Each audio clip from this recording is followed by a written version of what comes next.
The block diagram shows a typical voltage amplifier which has two ports. One is an input port and second is output port.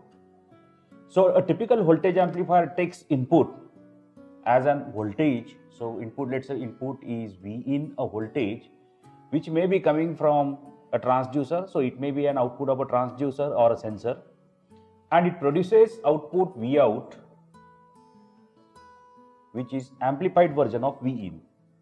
So V out, I may write V out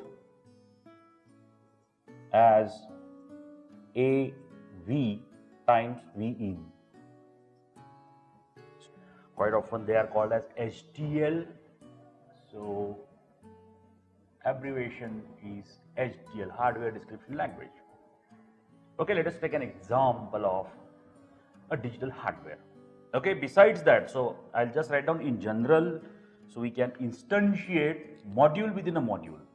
So instances of module, instances of lower modules, lower level modules in hierarchy, lower modules. What next? We may have task, functions.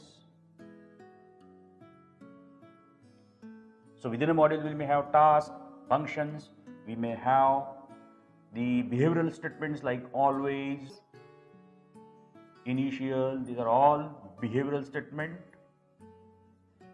We may have data flow statement like assign.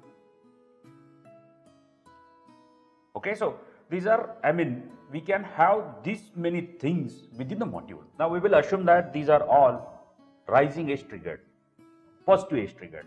So a typical clock is something like this, positive edge. Okay, so on each positive edge of the clock, Q will get D. Now suppose A initially is 1. So let me say that at time t equals to 0, A was initialized to logic 0. Let's say at time t equals to t1. So time t equals to t1, and we will assume some unit of time so that our discussion will be simplified. So let's say t1 nanosecond, A is initialized to 0.